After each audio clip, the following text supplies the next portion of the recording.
that the persistence in 2023 will subside in 2024, and it will only happen if we all put our heads together and put our hands together and actually push forward with the agenda of trying to solve this problem. And I mention it because we are responsible for electricity regulation, and therefore we are also co-responsible for it. So I just wish you all a good year ahead, and welcome to the Electricity Subcommittee meeting number 216, which is scheduled to run from 9 to 12. It is a relatively short agenda. Therefore, with that, members, I would like to then request if members we can adopt the agenda as presented by show of hands.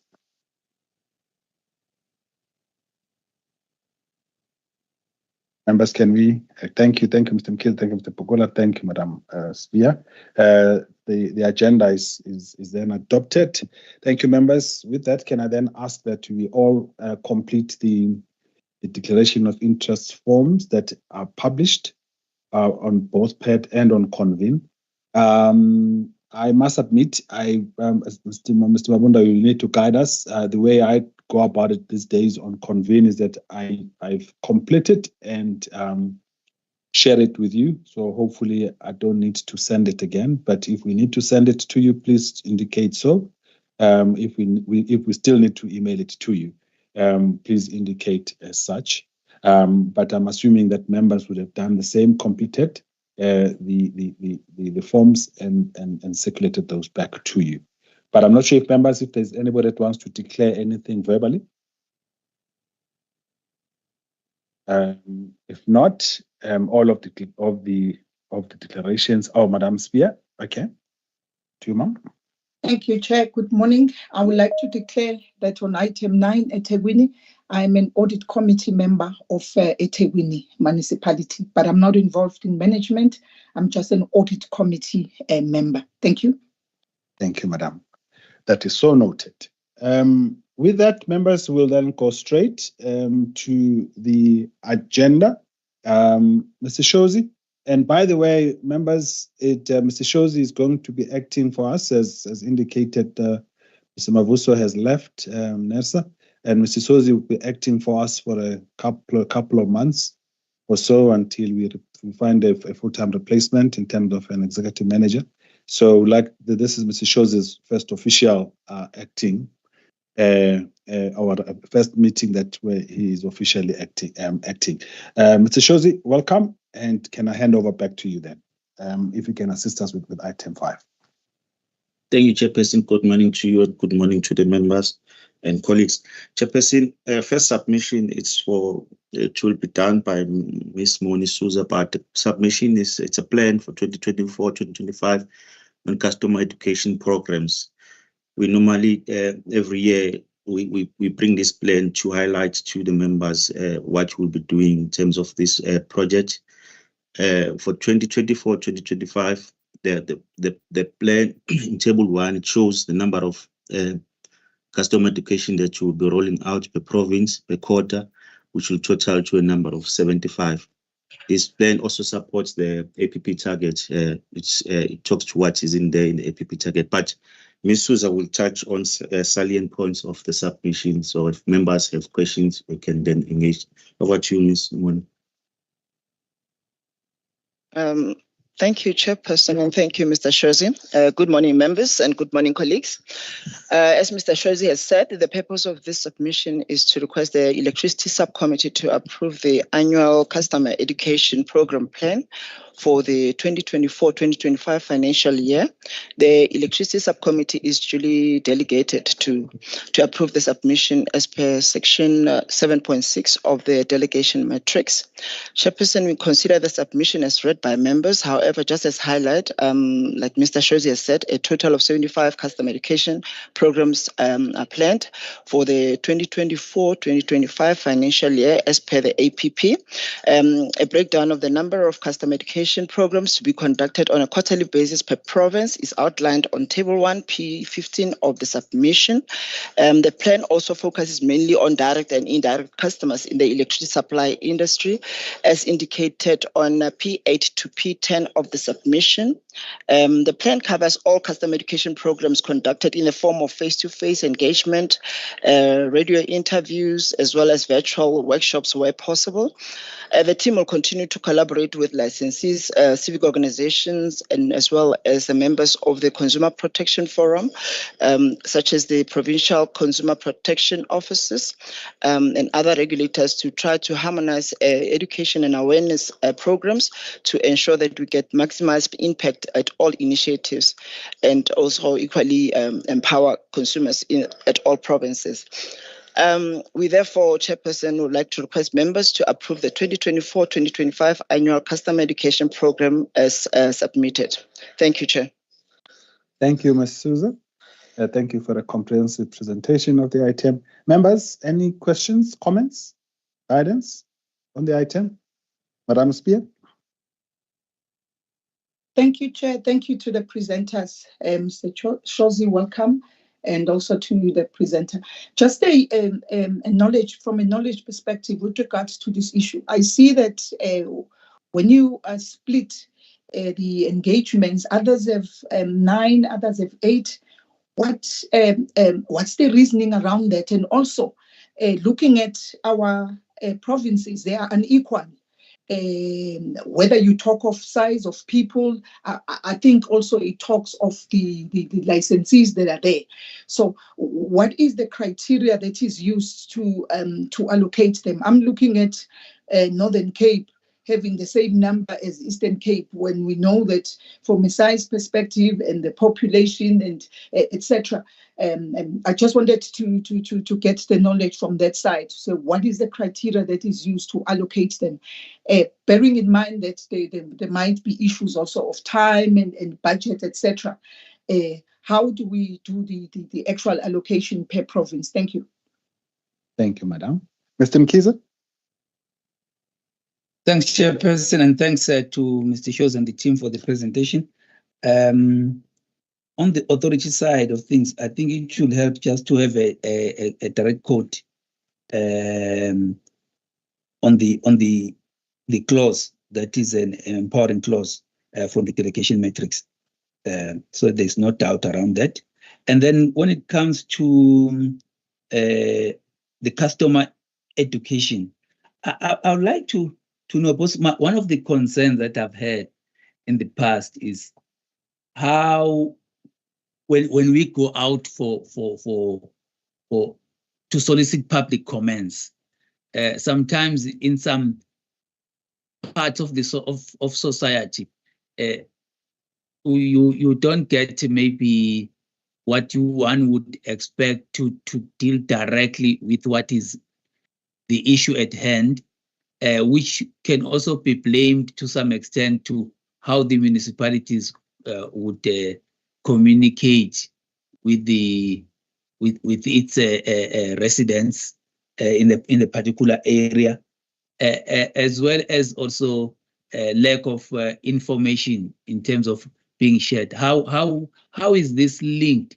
to us having public hearings? Are there any meetings that are seen or engagement that are seen as maybe forerunners to that, or being outcomes of issues discussed during public hearings? Because in every public hearing I've been to, a major one, there's been always a cry in one community or another to say we would like to be workshopped on this, or some kind of education or awareness training.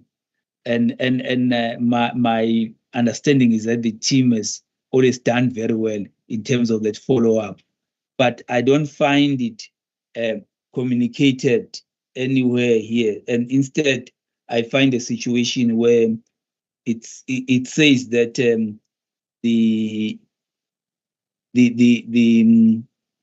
when it comes to deliberations, it says nil. And I don't see that there can be no deliberation, because we're not doing this for the first time. Also, when we are doing it, we need to track and say, are we winning or not? Are we achieving? Where should we adjust? And to some extent, also touch on the issues that my colleague, Madam Spear, has already spoken to, so that we were able to see that we are progressing. We're on a continuous improvement path on this. But generally, I must say that I do support the execution of this, but it's these things that are lacking, just to clarify, so that you can see that we are making headway. Thank you. Thank you, Mr. Mkiza, and thank you, Madam Spear. Mr. Shozi and Madam Susan. Thank you, Chair. I think, thank you, members, especially with regards to enhancements to the documents that Mr. Mkiza has mentioned, especially with regards to deliberations that we've done before. Obviously, we said that the submission is before the committee for the first time, considering that this is for just this year. But however, obviously, we'll take note of those enhancements as well as guidance from the members. With regards to the question that was actually asked by Ms. Sibia with regards to the allocation of programs, what basically informs them. Number one, we usually are being informed by the complaints that we receive from the dispute resolution unit, as well as invitation that we sometimes get from communities and provinces, and obviously invitation that we get from licensees and even customers at large. So there hasn't been basically like a formula that was used, but then we are trying to evenly allocate basically programs at all provinces, just to make sure that we have coverage at all the provinces. But however, guidance, if ever we need to change the numbers, will also be appreciated from the members, especially considering budget as well as time that is spent at all this the workshops and even the engagements that we do. With regards to what Mr. Mkiza has said, especially when it comes to public hearings, we, as part of our customer education program, we usually educate the public at large in terms of our regulatory processes, and also encourage them to participate at the local level in terms of the IDP meetings that are being held before licensees even come through to us to basically make applications. And we usually would also encourage them to participate at our public hearings once the dates are out, just so that we get a maximum participation. And we also tell them about how they can participate in our processes. Even afterwards, we also, after a decision has been made, we also try by all means to indicate how the regulator come to certain decisions. So that's part of our program. That's what we do. So I think I'll just stop at that point, Chairperson, if it's okay with you. I don't know if ever Mr. Shozi wants to also add on to that. Thank you. No, I'm covered, Chair. Thank you, Mr. Shozi. But I think, Mr. Mkiza, thanks for the guidance. And I think one of the things that we had raised with the team, especially for some of the complex, and we know we've had a number of complaints around the MYPD, the increases and whatever, that then also at some point communities feeling that their input is not valued or used. Is that what we had thought we would do is to also have a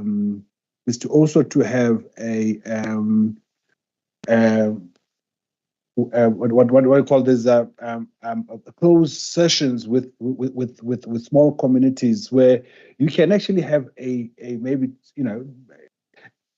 one-on-ones kind of thing. But it's, of course, the whole issue is about budget, because you find that, for instance, the community in Durban would have wanted to then have a session with them just to just hear them out, give them an opportunity to vent, as well as for us to then respond to those venting. But most of the time, and the challenge that we've raised, Mr. Mkiza, is that some of the public hearing could be about NRS 048, but people come and actually talk about local issues, for instance, of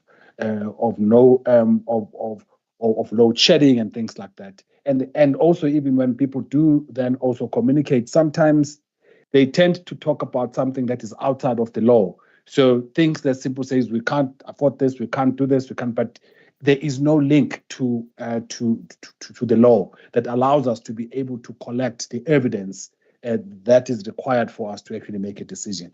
That is something that needs to, I think, with time, as we evolve, is one of those things I think that the team will take into account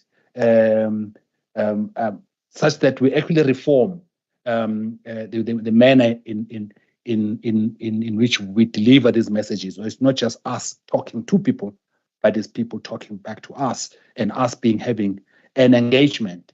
And maybe even, who knows, at some point in time with the amendment in the bill, we may even have an advisory service where we can have an advocacy service where we can actually have people that can be able to translate people's problems into something that is legal, something that we'll be able to use in our decision making. But I think for progress sake going forward, all your points are taken, Mr. Mkhize. Thanks. With that, members, I'm hoping that Madam Spear, you are comfortable with the answer that is provided. Thanks. I see your thumbs up, Mr. Mkhize. Mr. Spear, Ms. Spear, you are comfortable with the answer that's provided, and the team has taken that it is guidance. So they will actually look at that, and they will appreciate any further guidance, I think, from members in terms of how they can then best utilize the budget and the time. All right, with that, members, can I then take you to the decision? Luckily, Susa has actually read the recommendation for us onto the record. Can I see by show of hands, members, if we can approve that recommendation? Thank you, Madam. Thank you, Mr. Mkhize. Thank you, Ms. Spear. Thank you, Mr. Pokula. Also support. I think it might be important that I indicate my support. There's only 4 of us, so just to make sure. All right, thank you. You've got your decision, Mr. Shozi. Item 6. Thanks, Chair. Chair, the next submission is from Oya Energy Plant. The submission is here for approval of the amendment of Schedule 2 of Oya's generation license to reflect installed capacity. Chairperson, it's when the licensee is changing or doing some modification in a plan that seeks to change what was originally approved by the regulator. In terms of the license condition, they need to come to the regulator to seek that approval. The original approved installed capacity in terms of solar was 155, battery energy storage was 40, and diesel was 106, and offshore wind was 82.8. So with the modification that they have done, the solar will remain unchanged. The battery energy storage will move from 40 to 92, and then the diesel will be decommissioned, and then we'll have increase from wind plant from 82 to 86. But Mr. Hore is here to give the details in terms of what necessitated the changes from this licensee. Over to you, Mr. Hore. Thank you, Chair, and good morning, Chair and members and colleagues. This is an application from Oya that is requesting the energy regulator to approve the amendment of project details. And the amendment of this project details will also result in the need to amend the generation license, as well as the tariff, because the tariff is based on the need to recover the cost associated with the project. And there's also then a need of amendment also of the PPA to include both the project details and the tariff. I will just give a brief background so that the energy regulator may understand the project better. Oya is one of the projects that was licensed under the Renewable Energy IPP Procurement Program. And these projects were procured under emergency conditions, and some were awarded preferred bidder status before projects were fully developed. We should remember that this is also the project that, or the program that also included the Kapawa Ships program and so forth, and all of them, they didn't even have environmental authorizations and a whole lot of other things. But the RFP itself, however, had provisions for optimizing the projects within the guiding principles. And with optimizing the project, it means the RFP had or allowed the preferred bidders to, at least as they continue to develop their projects, change their capacities, but it had some guiding principles. And some of the major requirements that were there were the functional requirements. By the functional requirements, that is still yet to be met. The critical ones is the provision of ancillary services, which included the regulating reserve, the instantaneous reserves, and the voltage regulating ancillary services. There was also the other functional requirements that had to be dealt with, net dependable capacity that the project should still provide even after optimizing the project, as well as, of course, the committed energy that had to be delivered. So when NESA received the application, it analyzed if these technical functional requirements were met first before we went to the other phases of analyzing the application.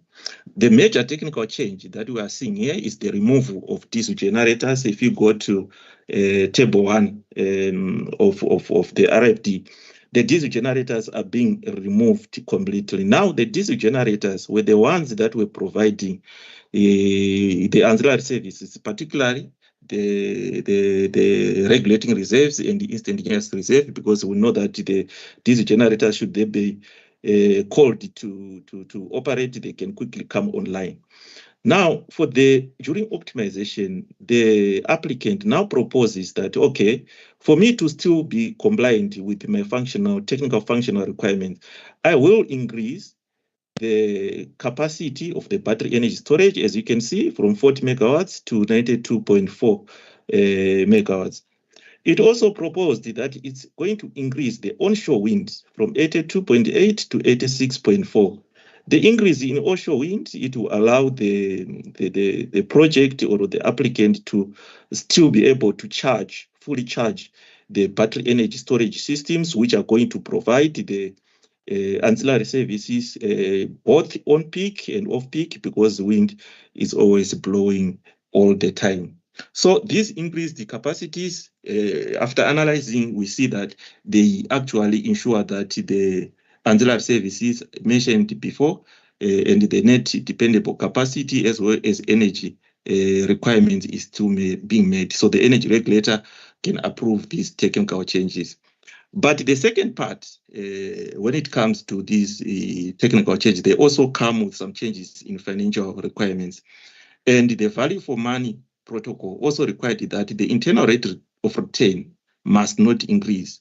In other words, the applicant must not unduly now benefit because of these changes. And as part of NESA's mandate, we looked at the financial impact of these changes, particularly the capital cost and the operation and maintenance cost. And you can see that these ones, they increased due to the increases in the capacity of wind and the increases in the capacity of battery energy storage. So we had to actually analyze what's the effect of these increases on the financial requirements versus the also decrease in the battery energy storage facility.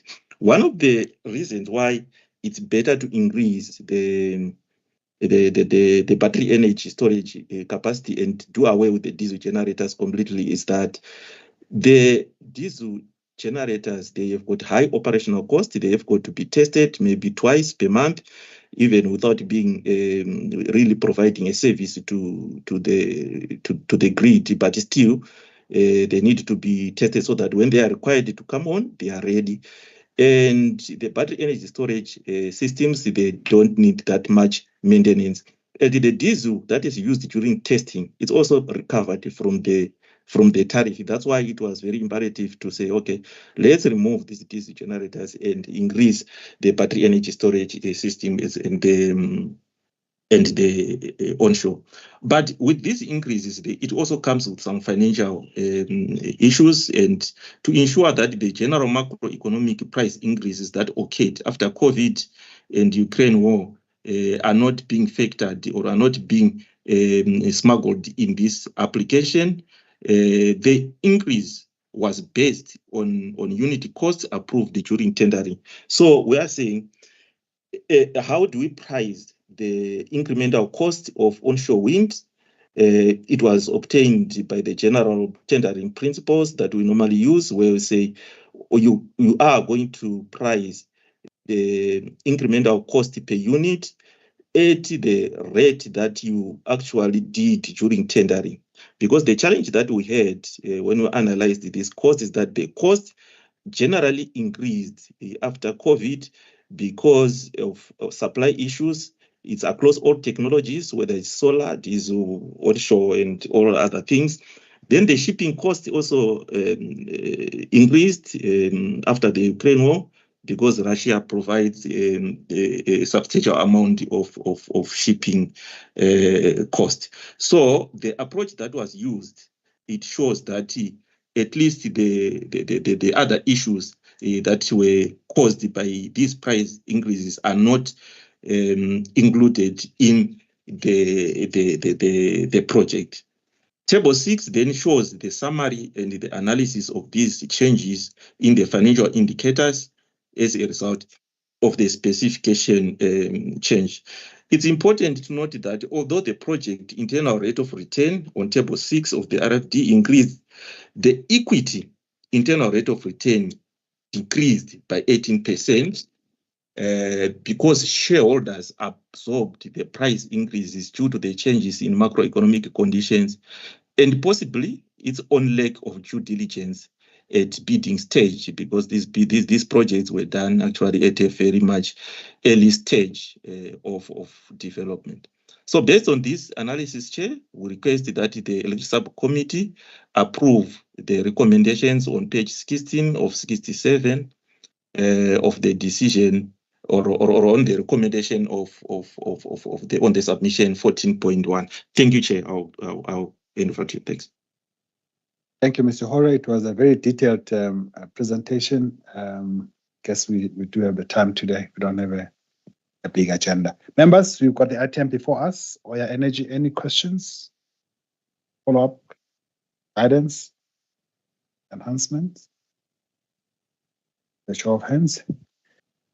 I think, Mr. Hore, you did a splendid job in presenting and preempting the questions that members would have asked. So that's why you don't have any questions. Thank you for a detailed presentation.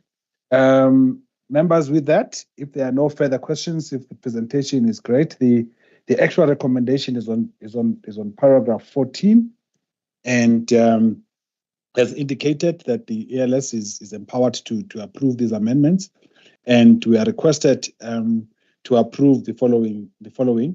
That the change in the specification, we are requested to approve the change in the project specification and amendment of Schedule 2 of the generation license as per table 3 below.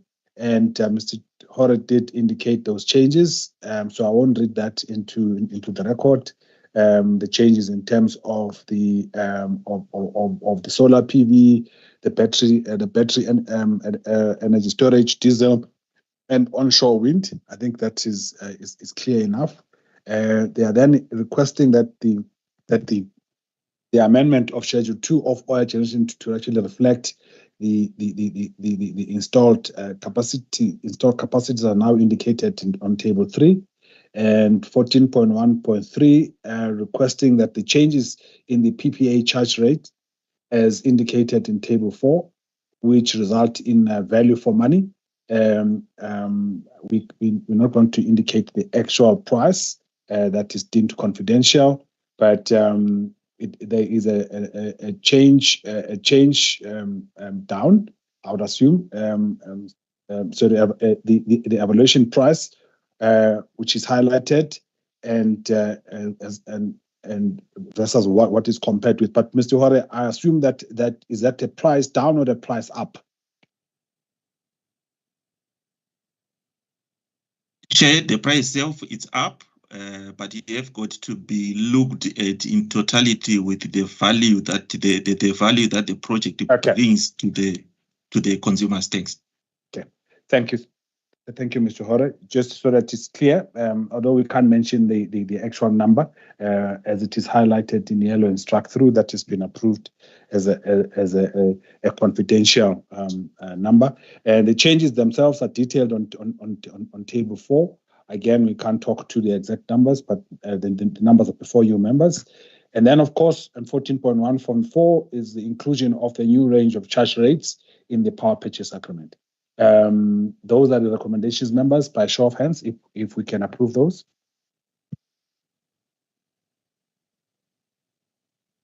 Thank you, Mr. Mkiza. Thank you, Madam Spear.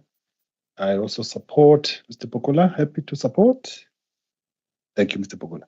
Mr. Hore, thank you. Mr. Hore, you've got your decision. Zina Sola. Mr. Shozi. Oh, thanks, Chair. This one will be presented by Nicholas Maluleke. It's a standard submission for the plants, Zina and the other plants that are requesting to be exempted from complying with Section 9 of the RPP code. The Appendix 9 is about the plants after operating for more than 6 years. They have to come back to be tested if they're still compliant with the grid code. So these plants, as they're highlighted in Table 2, they have some challenges in terms of demonstrating compliance. But Nicholas will take the members through. Over to you, Bob. Thanks, Mr. Shozi. Good morning, Chairperson, members, and the colleagues. The purpose of this submission is to request the Electricity Subcommittee to approve the temporary exemption for Zina Solar 1 CSP plant, Key Solar 1 CSP plant, and Dopa Wind Farm from complying with Appendix 9 of the Renewable Power Plant Grid Code version of 3.1 of January 2022. And then the Electricity Subcommittee is duly delegated as per the clause 1.7 of the Electricity Delegation Matrix of 26 January 2023 to approve applications from the ESI requiring exemptions from the South African Grid Code. The motivation behind this is that the applicants listed on Table 1 are due for their 6-yearly routine testing, and currently they do not comply with the grid code, hence the request for exemption until the date as stipulated on Table 1. For Zina Solar 1 CSP, it's until the 31st of December 2024, and Key Solar 1, it's until the 31st of December 2024 also, while Dopa Wind Farm is 30 September 2024. Then the reasons for non-compliance are stipulated on Table 2, and amongst other reasons is that for Zina Solar plant, they had issues with the major plant outage in July 2023, which interfered with the dry run testing. And one of the remedial action is that they've requested, they've actually made plans to complete the 6-yearly routines by February 2024. And for Key Solar plant, they experienced challenges with securing the visas for the team from the OEM to come and do their testings. And they indicated that they also put in the time as mitigation to try to resolve those issues so that they find the team, or they put the team together to come down and do the testings, as is an international team which will be coming to do the tests. Then the Dopa Wind Farm had issues with gearbox failure on their WGT2, and there were some challenges securing spares both from locally and on the international market, and they were unable actually to meet their target. And then they also had issues with the unfavorable wind predictions, because some of the tests requires a certain wind speed to do them. So they indicated that the favorable conditions for the wind is basically from March to August. So they are targeting those times to do their final test so that they can be compliant. And then under recommendations, it is recommended that the Electricity Subcommittee approve the exemptions of the 3 applicants, which is Zina Solar 1 CSP plant, Key Solar 1 CSP plant, and Dopa Wind Farm, as outlined in Table 3. Thank you very much, Chairperson. Thank you, Mr. Maluleke. Members, we've got a presentation before us. Any questions?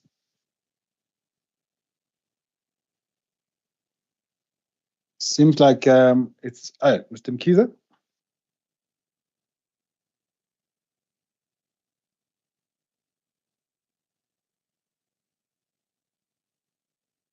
Oh, Mr. Mkize, were you voting? Sorry.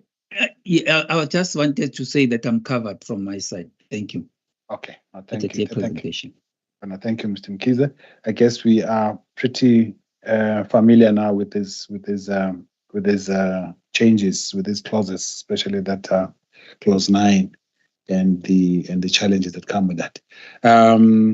All right, members, with that, can I the actual recommendation has been read onto the record. If I can then get by show of hands, members, if we can approve that. Thank you, Mr. Mkize.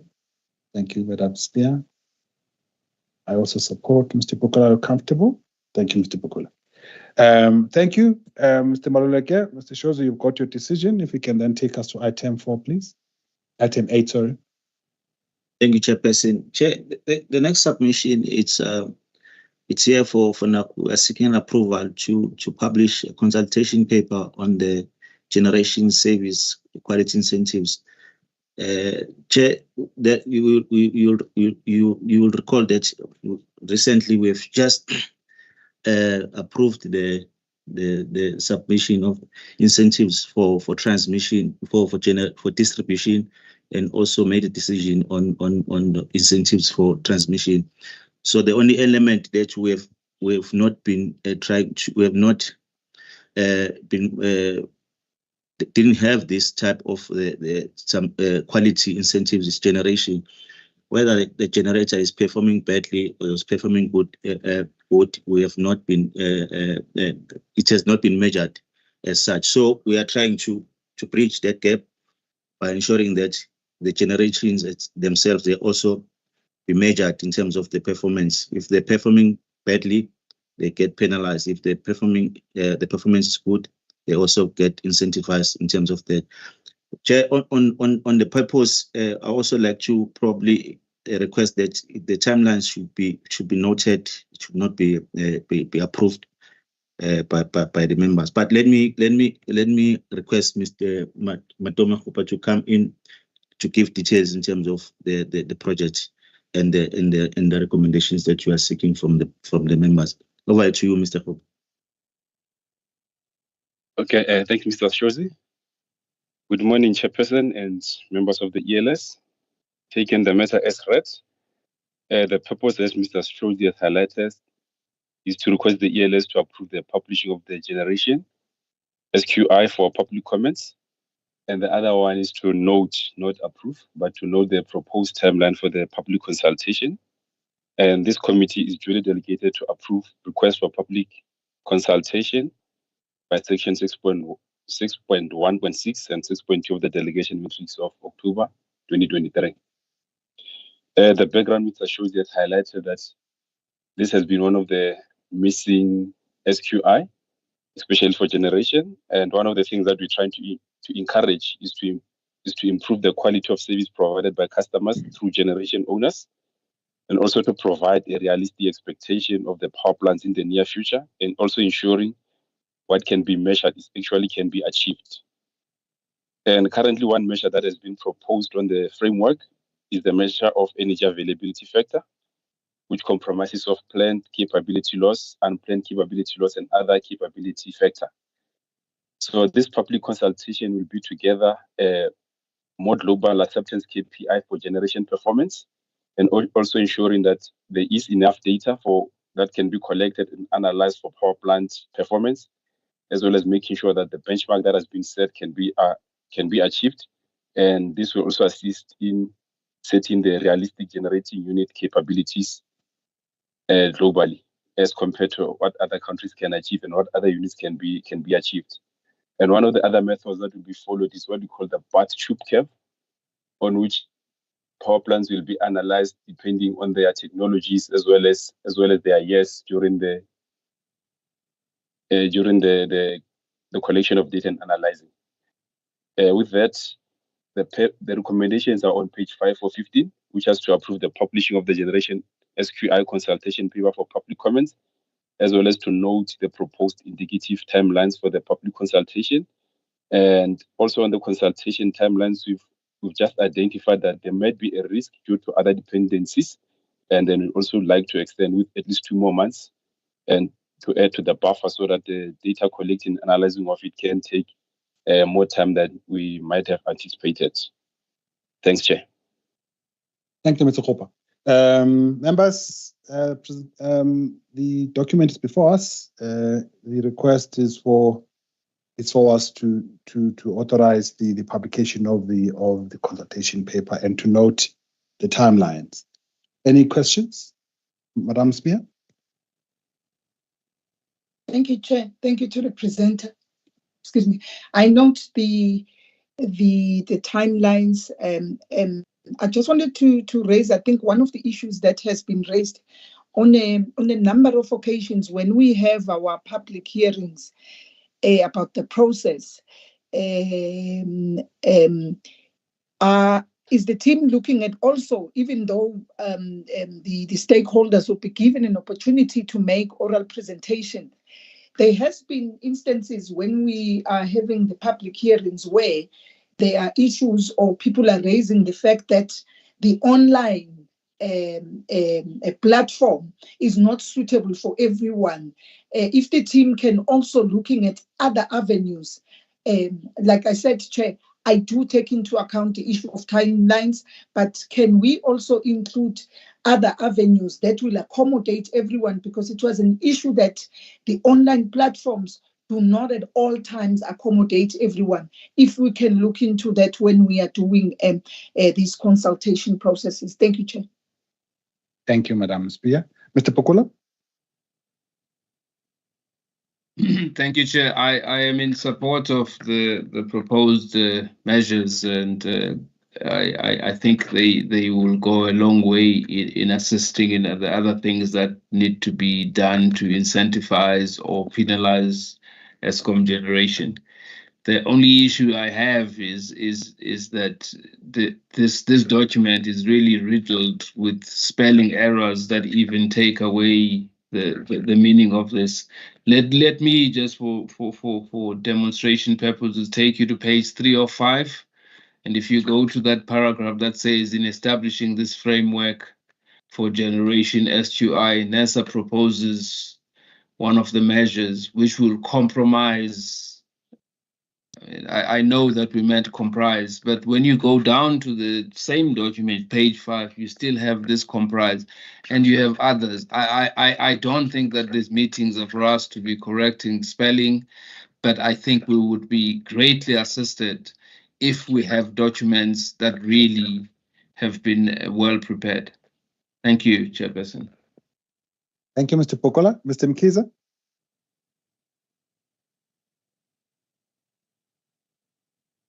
Thanks, Chairperson. I also noted the issue of this comprised from my side, and I won't repeat what has been said by the compromise part on page 3 of 15. I won't repeat what Mr. Pukula has already alluded to. The thing is that what I'm unsure of,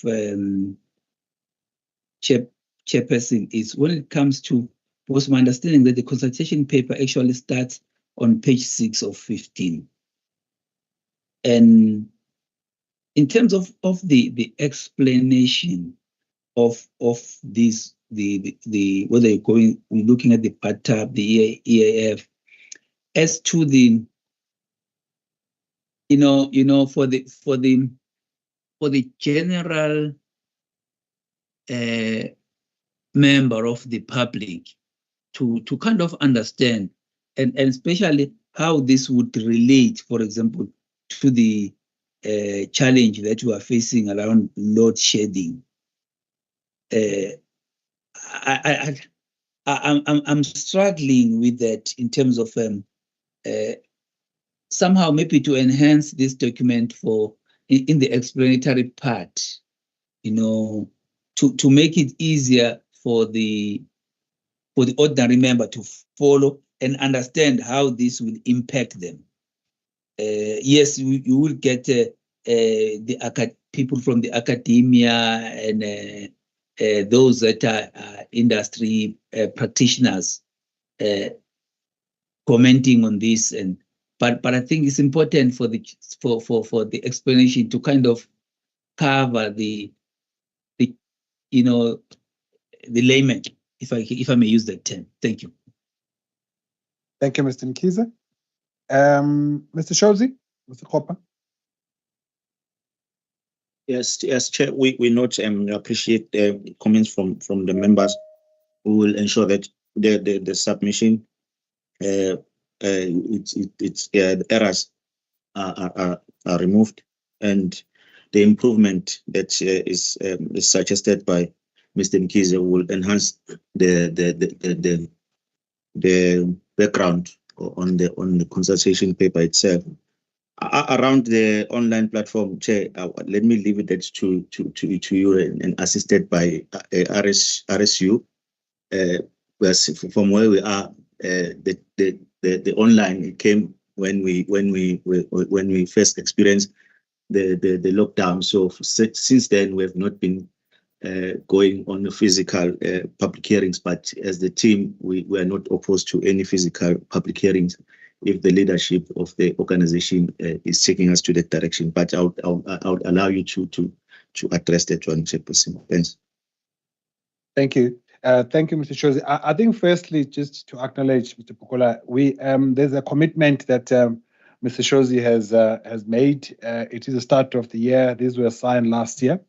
There's a commitment that the errors in submission are going to be the thing of the past, and really just I'm really going to hold Mrs. Shozi to that promise that the team, the management team, will actually make sure that documents that serve at both ELS and also at ER have been at least been corrected by them, have been dealt with by management. But by the time these documents come before us, that the documents are of the quality that is meant for the members of the ER, and also it doesn't take away the decision. It doesn't take away from the decision, which is what. So that is a commitment from management, Mr. Pukola, and I think we'll give them support throughout the coming months or so, and we need to put proper processes to ensure that does happen.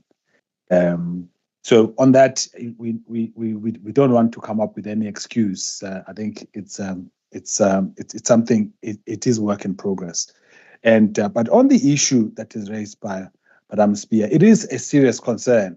Spear, I think the issue has always been, in most cases, it depends on the number of people that want to participate. But I guess the question, because people request, and I would ask Mr. Mabunda to also assist me with this. But when the consultation process happens, there is people indicate, or the stakeholders will then indicate if they've got any willingness to participate. But I think perhaps going forward, what we may need to do is to also then include some kind of a question in terms of, if you do want to participate, would an online approach be acceptable to you?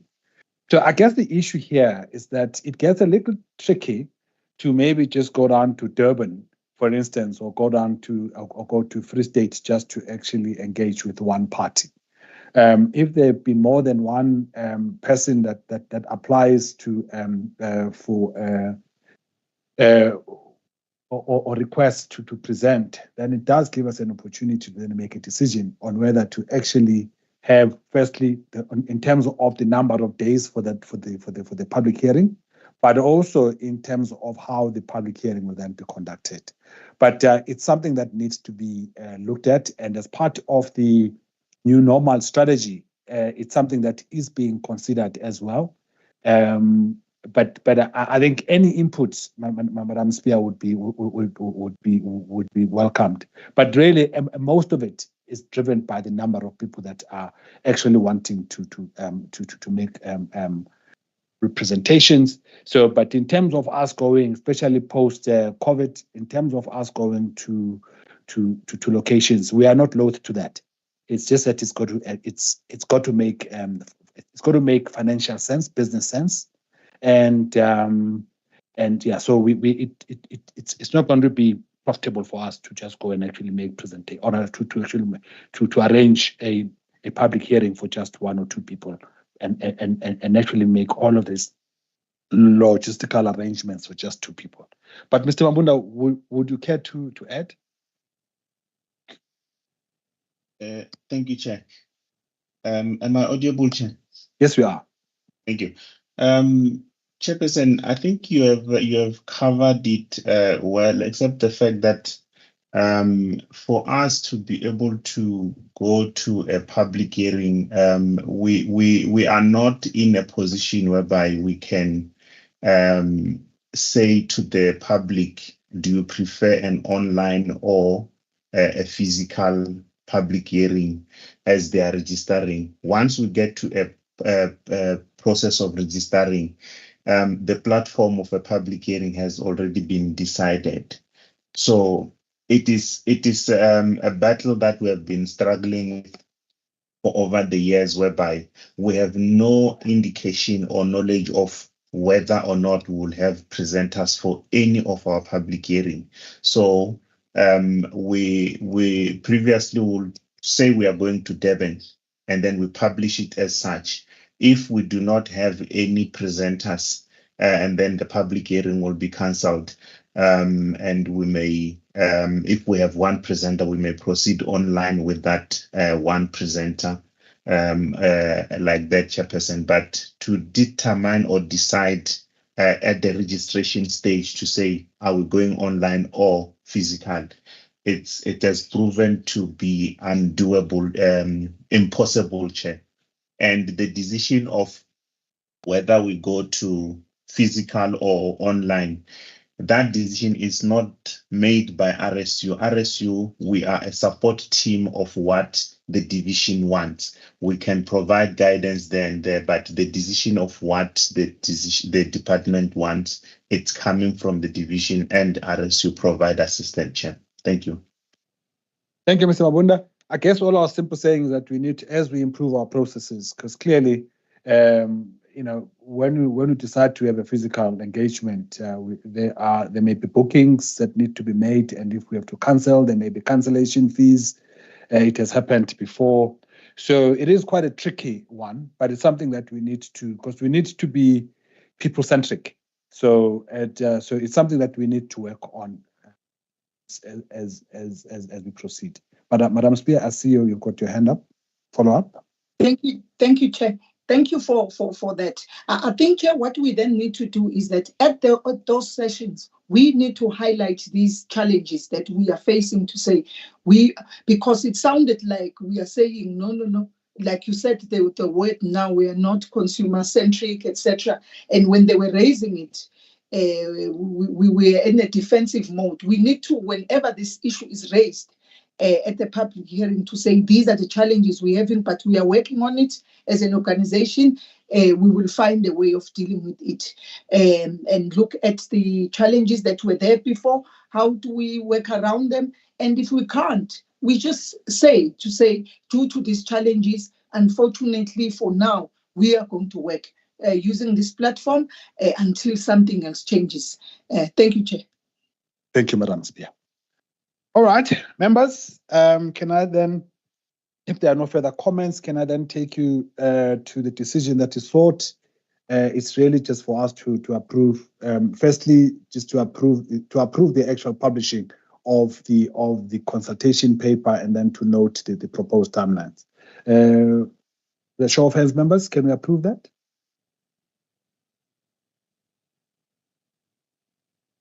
Thank you, Mr. Pokola. Thank you, Madam Spear. And Mr. Mkhize, comfortable? You did indicate. Yes, supported. All right, thank you, Mr. Mkhize. Thank you, members, for your inputs. And yes, we do commit. We are going to make improvements in terms of the documents that come before us. To take time, but we put in processes. If we move on to item 9, Mr. Shozi. Thanks, Chair. On this one, let me just call straight Mr. Zungu to come and present, so it has saved time. He will just take the members through. Over to you, Mr. Zungu. Thanks, Mr. Shozi. Good morning, members, colleagues, and Chairperson. So the purpose of this submission is to request the ELS to note the NERSA's evaluation report on the eThekwini municipality's compliance with the distribution network planning requirements for the 2022-2023 financial year, and also approve its publication on the NERSA website. Just to give a little bit of a background, annually we randomly select a licensee to audit against Section 7 of the Distribution Network Code. And then for this financial year, we chose to audit the eThekwini municipality against 14 aspects of Section 7 of the Distribution Network Code. So the objectives of this audit is just to ensure that we identify the gaps, and then those gaps are covered or addressed by licensee by developing a corrective action plan. So as part of that audit approach, we selected 6 projects for detailed evaluation as indicated on page 3 and 4. And then the resulting findings are presented on table 1 in terms of compliance, partially compliance, and non-compliance. And then table 2 present the corrective action plan with the summarized findings, but the details of the findings and the actual audit are on Annexure A, which is the actual audit report. So what we're going to do is to do a monitoring and evaluation just to ensure that the eThekwini municipalities addresses the findings within the reasonable time. They will also be required maybe to give us the progress report when the 18 months period expire. So if I take the members to the recommendation, we want to request the ELS to approve, to note the audit report and also approve for its publication on the NERSA website. Thank you, Chairperson. Thank you, Manzini. Members, we've got the document before us. Any questions, comments, enhancements? Mr. Zungu, it seems like your document is fairly clear. So can I then ask members that the actual recommendation has been read onto the record for us? Can I see if we can get support for the recommendation? By show of hands.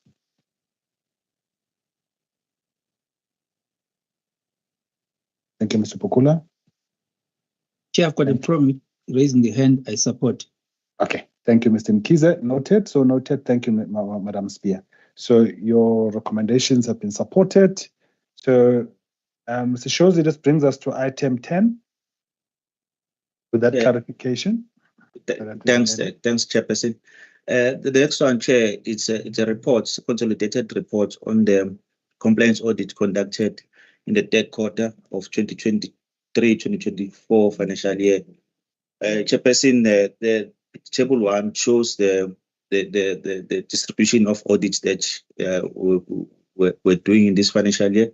For third quarter, we plan to do 7.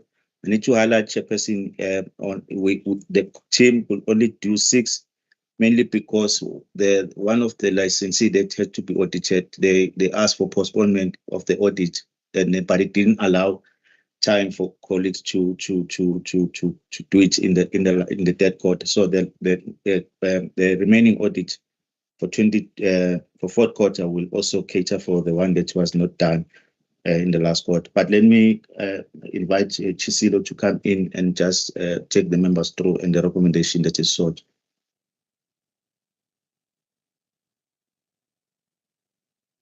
Good morning, members and Mr. Shozi. Mr. Shozi, is Ms. Khotatso Ranaman. Thank you. Thank you, Chisilo. Khotatso, come in, ma'am. Thank you, Mr. Shozi. Good morning, Chairperson, members, and the colleagues.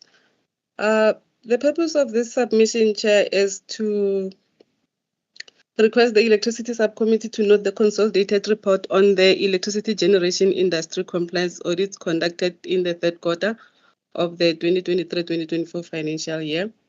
The report is attached as Appendix A, and also to approve the posting of the report of the of NERSA's website after clearing the confidentiality matters with the licensees. Chairperson, the Electricity Subcommittee is empowered to make a decision on this matter as per the regulatory matter 3.1 of the delegation matrix.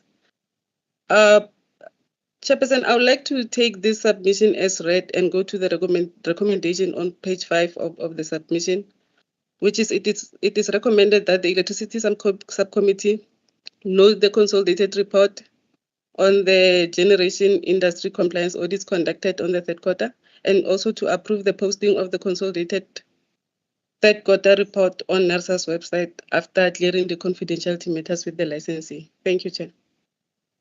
Thank you, Mr. Ranamane. Members, we've got the report before us. Any questions, comments, enhancements? Seems like, okay, Mr. Pokula. Thank you, Chair. I am fine with the report. I just wanted to ask a question as to I didn't see the other plans for the other quarters, but it doesn't look as though there are any ESCOM stations that have been audited. It's all your private producers that have been audited. Is in the full plan, how do private producers compare to the ESCOM one, because they are still less than 10% anyway in as far as the generation of electricity? Thank you, Chair. Thank you, Mr. Pokula. Mr. Mkiza? Yeah, thanks. I think Mr. Pokula just took the words out of my mouth here on the issue of ESCOM plans. You know, the different power stations, and it talks also to the issue of you recall, Chair, the issue of prudency assessments, and I would say efficient operation assessments for the individual plants. I understand that with the ESCOM power stations could be an extensive work, but it is an issue that we should be looking at in terms also of our capacity and capabilities in this regard, or maybe any use of possible use of I would say external consultants or external expertise with regard to that. So maybe there can be a response in this regard, or further engage thereon in our governance part of the meeting. Thank you. Thank you, Mr. Mkiza. I think let's deal with the capacity issue under governance. But Mr. Shozi can assist us. Yeah, thanks, Chair. Chair, I'm not sure if the colleagues will be able to assist me. I've not been able to have sight on the previous quarterly report and the plan. Therefore, I'm not sure which plans were audited. If those plans they also included ESCOM fleet, probably colleagues who are here on call, they can assist. If they are not able to do so, probably we can in the next submission to try and do a just high level submission to draw the comparison that has been asked by Mr. Bull. But let me allow colleagues to come in. I'm not sure if they can assist. Chisilo or Judge. Thank you, Chair, and the members for the questions and also for comments. We will do the comparison in the next or quarterly report, Chairperson. However, we should also highlight that ESCOM was audited 2020 during the calendar year 2020 and also during the calendar year 2021. But we do take the issues raised by members into consideration. Thank you, Chair. Thank you. Maybe what we should do, I mean, audits are meant to be exactly that. They're meant to produce a representative sample. So if you've got a player that's 90% responsible for 90% of production, and in any year we only audit those that are responsible for 10 or less than 10%, it doesn't talk to representative representation, Mr. Mwanza. I think we need to actually consider that as well going forward. That's an enhancement from the members, and then we can offer this comparison to indicate how the others compare to how ESCOM plans then compared to the IPPs. But on the other one, Mr. Mkiza, I think there's the other issues even in respect. But okay, but on prudency and efficiency, can you comment, Mr. Mwanza? Is there anything that we can add on that? The capacity issues we can discuss under governance. Chair, no comment for now. Thank you. Okay, all right. Perhaps we'll deal with that as well as when we discuss this item in a closed meeting. All right. I'm not sure if members have got any further comments. If not, can we then, as requested, note the report? Sorry, what is is that the recommendation, by the way? Sorry, I'm just going. I'm in the body of the document. What is the recommendation again? So, I don't know, man. Chair, the recommendation is for electricity subcommittee to note the consolidated report on electricity generation industry compliance audit conducted in the third quarter of 2023-2024 financial year, and also to approve the posting of the consolidated first quarterly report on the NERSA website after clearing the confidentiality matters with the licensee. Those recommendations are chart on page 5 of 115. Thanks, Chair. Okay, before we consider it, Mr. Mkiza, I see your hand is up. By the way, Chairperson, I do support, but by the way, there is something I was thinking of maybe taking it offline, but I think it's worth mentioning it here.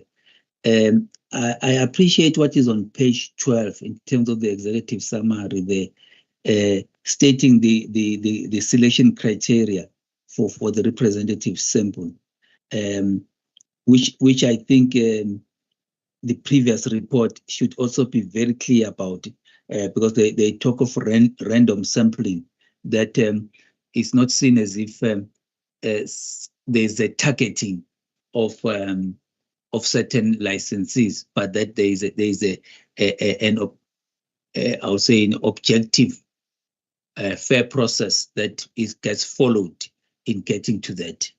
So I just want to commend the team for this part, and it's there in the previous one, but I think they can just enhance it so that it is very clear, not in the submission, but on the report itself, in the background or the executive summary. Thank you. Thank you, Mr. Mkiza. That's for addition, so there's no response required on that one. Thank you. But members, the recommendation has been read for us to the record. Can I see if there is any support by show of hands? Thank you, Mr. Mkiza. Thank you, Mr. Pukula, and thank you, Madam Spear. Also support. So there you've got your decision, Mr. Shozi. I think this now then brings us to the end of the open part of the meeting. I'd like to thank the members of the public that may have been following us on any of our platforms.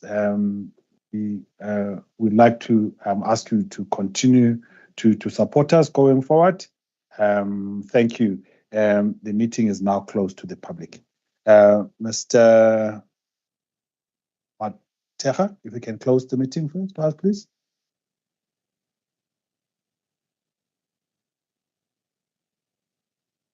Mr. Mateja, are we good to go?